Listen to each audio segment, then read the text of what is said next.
Hi guys, I'm Adam Wilborn from WhatCulture. And I'm the inspirational Andy Murray from WhatCulture. And remember, a lion does not concern himself with the opinions of the sheep.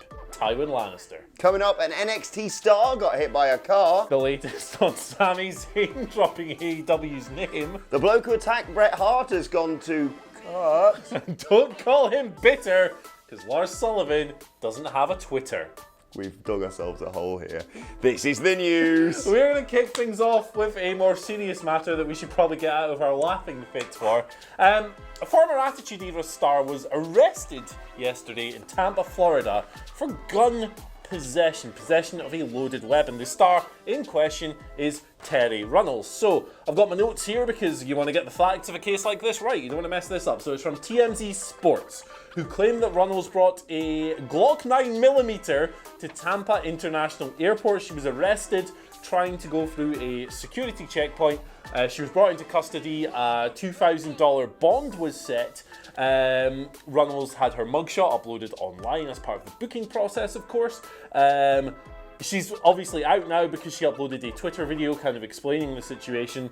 But as punishment for this is a Class 3 felony. She could receive up to 5 years in prison and up to $5,000 in fines. So taking a gun to the airport, the risk of that sort of thing, it must have been something really, really important that she needed to take a loaded weapon through the airport. Why did she do it, Andy Murray? So the reason that Terry Runnels brought a loaded Glock 9mm, not just any gun, a Glock 9mm to the airport, the real reason is because she was called to her mother's house to deal with an armadillo digging up the garden, and she forgot that the gun was in her bag. This is according to Terry in the police report. So, yeah, very important matter there.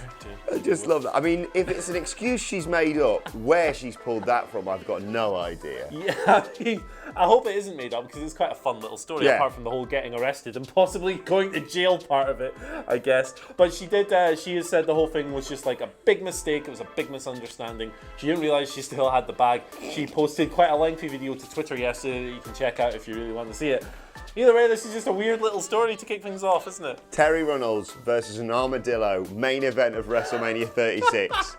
Bucket Vince. I mean, that's just the kind of thing that you put on one of these Crown Jewel cards, or Super Showdown cards, isn't it? Yeah. Super Showdown. Yeah, Alistair Black's not going to be there either. Right, let's move on to our next second news story of the day. We made light of it in the introduction, but it is genuinely a pretty serious story surrounding NXT star Rachel Evers, who of course is the daughter of Paul Ellering. She was involved in a hit-and-run crash last night with a drunk driver. She tweeted saying, "Let me start by saying this. I am okay. I was hit by a drunk driver today on my way home from the Performance Centre. Hit and run. I'm extremely thankful it was my passenger side that was hit. Some people aren't so lucky. Please don't drink and drive." So first of all, the most important news here is Rachel Evers is absolutely fine. Yes. And the good news, I suppose, coming out of it is the fact that she managed to snap a pic of the driver's license plate. So hopefully this person will be dealt with. But a worrying time for a star like that, I suppose. Yeah, scary stuff, particularly as this story came out before Rachel could post her little update on the situation. You hear like a developmental star involved in car accident, you think the worst. But fortunately she's okay. Hopefully she isn't like too mentally affected by this and that she can get back into the ring very soon. And that justice is done. Yeah, she seems to be absolutely fine, and it's nice to see already others ahead of us are making light of the situation. I think one of the NXT referees tweeted Rachel saying, "Oh no," and Cassius Ohno replied, "No, it wasn't me." Yeah. Of course, good bit of banter there from Big Cass, who is, I believe they're dating, aren't they? Yeah, I think so, yeah. So there you go. Bit of banter, making like, having fun, all that good stuff. Regardless, get well soon, Rachel. Yeah, let's hope she's okay. Very talented wrestler. Perhaps hasn't had the opportunities that some may have expected since she joined WWE full-time in January. Very talented. If you watched her in the Mae Young Classic the other year, you know that. Let's hope she makes the breakthrough soon. She's very, very good. Anyway, moving on to something that was, well, quite entertaining on this week's Raw. Sami Zayn, of course, during that god-awful electric chair segment, asked the crowd, "You could have asked me about AEW." Oh, thank goodness. We're going to finally clear up whether or not this was scripted or unscripted. I'm so happy we find the official conclusive answer to this. Yeah. So here's your official conclusive answer. There is no official conclusive answer. So bloody point. Obviously, that this was edited out of WWE's YouTube upload suggests that it was not scripted. Now, Lords of Pain have yesterday evening, followed up with a report on this, saying that Vince McMahon was apparently furious about the whole thing and that he was really upset with Sami Zayn and all this stuff. Again, suggesting it's unscripted. Well, in the aftermath of this situation, guess who came out and said that it was part of the show? Shaggy Dave. Shaggy Dave! Yes! On the very same broadcast, guess who said it wasn't part of the show? Brian Alvarez. Friend of the channel, Brian Alvarez. Yes! And now, we have another report from PW Insider who say that it wasn't scripted as well. So the majority say it was unscripted, but the most reliable source probably in all of wrestling says it was scripted. Yeah, it's just what's going on. Like, either way, it's very funny either way, because in both scenarios, if it was unscripted, it's kind of hilarious that Sami Zayn just went, look, I'm just going to go rogue here and name drop the competition. And if it was scripted, it's hilarious that Vince McMahon is already so got into after one pay-per-view that he's already scripting AEW into Raw. Do you know what I think? I think it was scripted. I think the way it was delivered and the fact he tried to deliver a little shot about Seth Rollins and Becky Lynch and that didn't really land. I think it was scripted. I think they did want to get their own back in the sort of weirdest, sort of backhanded ways to them. And the reason why it's been cut off, the YouTube video and the WWE.com sort of shortened highlights of what happened, is because A, it didn't land, it didn't get a big, oh! All it got was everyone in the crowd going, oh yeah, they were great. AEW. Yeah. So I think that's the reason why. What do you think? Yeah, I totally agree, 100%. I think they tried to be cutting, they tried to be sharp, they tried to bite back, and they looked like a bunch of boobs. Cue Elias' song about AEW next week to try and really nail it. Maybe it's Super Showdown. Whoop. Right, let's move on next to the story I had to really crowbar into our beginning rhyme today. Bret Hart's attacker has appeared in court, not Yes. according to a report from the New York Post. Yes, the man who attacked Bret Hart, of course, at this year's Hall of Fame, had a hearing on Wednesday in Manhattan Criminal Court. He was only there for around sort of 3 minutes. He was basically just reminded not to violate the 2 orders of protection against him regarding Hart and the security guard he injured. The next meeting for these guys is set for early July. He's going to get the book thrown at him, isn't he? Yeah, he's going to get absolutely wellied. He's going to get a Dash Wilder uppercut to the face in legal form. Yeah, I do like the kind of pettiness of the court, kind of making him turn up to just go, look, mate, don't be a dick, and then send him away again. Don't attack Bret Hart again. Yeah, just don't do that. That's like assaulting people's like really bad. Like it's illegal, and you will be punished for it. So the only shots that should be fired at Bret Hart should be done by my personal favourite wrestler right now, MJF. Oh, God, goodness gracious, that Double or Nothing promo was more cutting than any dopey idiot at any Hall of Fame ceremony ever could be. It was really good stuff. I think it kind of speaks volumes to how they believe in MJF, that he was allowed to get this heat on Bret. Yeah, love him. And Bret clearly loved it as well. Yeah, Bret's all for that banner, isn't he? So we're going to move on from one numpty, this guy who attacked Bret Hart, to another one! Lars Sullivan in a move that is almost certainly a really good choice, actually. He has deleted his Twitter account.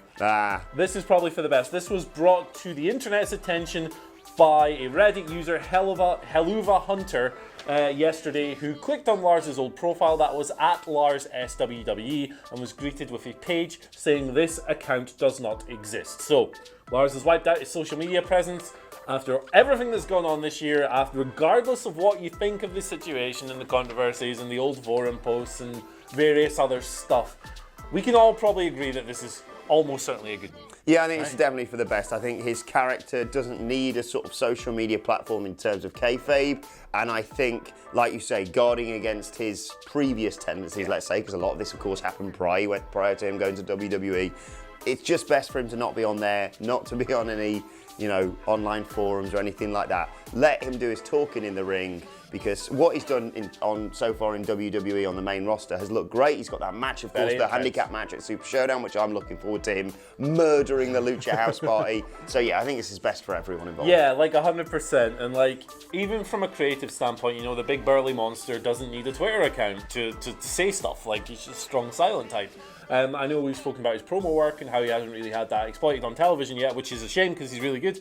But he doesn't need a Twitter account. He doesn't need to be on Instagram and all these other places, like posting selfies with, like, I don't know, gym equipment or whatever. The interesting thing about this is that apparently, according to his old bio on Twitter, that account was actually ran by someone else. I believe William Christensen was the name, something along those lines.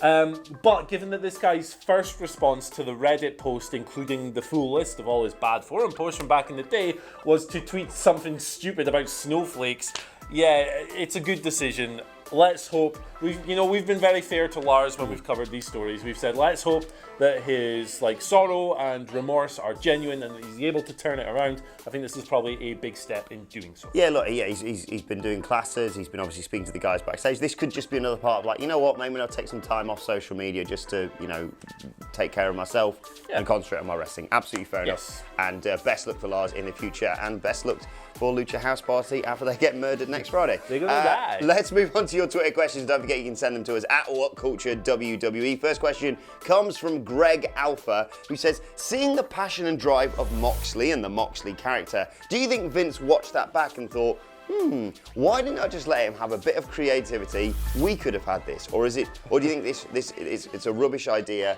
because it's not his creation?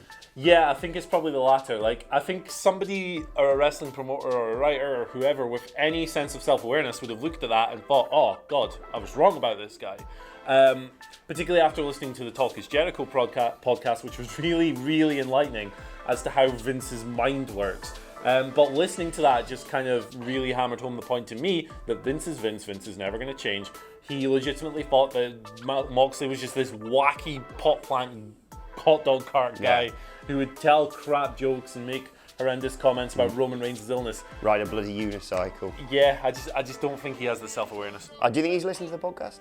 I don't, but I think that those close to him have and have told him the content. Yeah, give him the cliff notes. Yeah. How was it? Ooh, not good. Bit spicy. Right, let's move on to the second question today from Dorian Bush, who says, who is your favourite underrated superstar of all time? Oh, man, my favourite underrated wrestler of all time has been the same for about 4 or 5 years, regardless of what happened on Saturday night. It's Dustin Rhodes. It's Goldust. Ah, nice. He's one of the most underappreciated wrestlers of all time. Particularly in his late career, the guy has just been absolutely fantastic. He hasn't exactly been featured much over the past few years, but he showed it again against his brother Cody at Double or Nothing. The man was unreal. His selling, his storytelling, his psychology in that match was next level, and he's been doing this for decades. Go back to WCW, watch his old matches with guys like Vader and Bunkhouse Buck. Go and watch that match he had with Randy Orton as part of that feud a few years ago on Raw. It is tremendous stuff. Dustin Rhodes is a big guy. He moves around really tremendously. And what is he, 49 years old? Yeah. Helped steal the show at Double or Nothing. He's one of the greats. Yeah, it sounded like he really appreciated all the fan support as well when he found out that people said that they basically stole the show, so that's great news to hear. Honestly. Mine, off the top of my head, I think it's probably not of all time, but one person I think we all here actually at WhatCulture are in the corner of is X-Pac. I think a lot of people overlook him. The term X-Pac Heat has kind of sort of tarnished his reputation a little bit. But you look back at his early stages, the 1, 2, 3 kid, you look back at his career and the fact he was effectively used as, well, not a stepping stone. What do I want to say here? He was used as, if you could get a good match with him, you're probably all right to go to the upper echelons of WWE. He was the yardstick, I suppose is the word. Yeah, some of the 1, 2, 3 kid stuff was just phenomenal. That's actually probably, objectively, X-Pac is probably the best answer, because in his later career he came in for so much undue stick that it's just unreal that people forget how good he was at certain things. Another one real quick, Lex Luger, a guy who's been called overrated so many times that he is now one of the most underrated of all time by default. In the late 80s, early 90s, the guy was tremendous. He didn't work as Hulk Hogan's successor, and he was kind of crap in WCW. He's past his sell-by date by that point. That doesn't mean he was always bad. Learn your homework, do your history. Let us know your thoughts on that the wrong way. who your most underrated superstar is in the comment section below. We move on to the final question from Willie Goldsmith Jr., who says, do you think the Talk is Jericho podcast will have a negative impact on people who are close to Jon Moxley? It might. The one thing about that podcast, it was really entertaining to listen. It was really fiery. It was one of the best. I think it's already the highest rated Talk is Jericho after 10 hours. Incredible. But it wasn't quite as finger pointy as, say, the CM Punk one, which of course made accusations of negligence towards WWE and Dr. Chris Amann and all this stuff. It was more based on creative frustrations and stuff, so it wasn't quite as damaging to WWE. It was just kind of reaffirming a lot of stuff that we already knew, even though it was basically a shoot interview. It was no Vaseline, like we called it yesterday. I don't think it'll be as damaging. I do think that as Jon Moxley goes on to experience great success elsewhere, which I think he will, because he seems like a very smart guy, a very talented guy as well, that people like Renee Young will probably have some kind of bollocks. She's maybe getting the Natalia farting gimmick, something like that.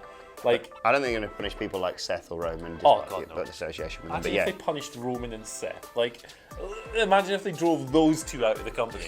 Yeah. Ridiculous. I think he also, he prefaced a lot with it, like you said, he sort of kept himself quite distant and just sort of told the story of what happened rather than putting his own spin on it. Well, he did say it was crap, but it was crap. Yeah. And he also said a lot about how, he didn't want to quit the company when he left at the end of his contract because his wife works there. Yeah. So he has clearly thought about this before he's gone and done it, and like you say, it's less incendiary as possibly the Punk one. Yeah, but, it's not a but we all know what WWE can be like, so anyway. Let's move on to today's, and finally, just a little fun image to carry with you throughout the day now. We're taking you all the way back to 1993 when two worlds collided that we never thought would meet. Andy Murray, check out this lovely photo that was uploaded to Reddit Squared Circle today of when Sting met Sting. There we go. Who'd win in a fight, do you think?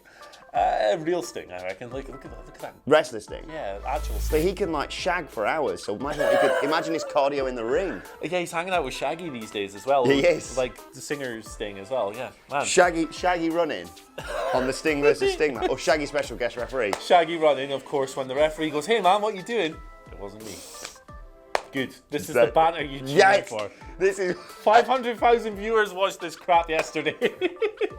Let us know who you think would win in a fight between Sting and Sting in the comment section below. Don't forget to like, share, and subscribe. And you send us more Twitter questions at WhatCulture WWE. Watch there. You can follow both of us. You can follow him at. I tell you what, for wrestler Sting better not cheat, or Sting is going to call the police. You can follow me at Andy H. Murray. The H stands for holy crap. My humour is terrible. You can follow me at Adam Wilborn. You can follow us all at WhatCulture WWE, and make sure you check out some more of our videos on the channel because it's not all ridiculous jokes like this, I promise. I'm really sorry. Right, man, thanks Andy Murray. Thank you for watching, and we will see you soon. See you later.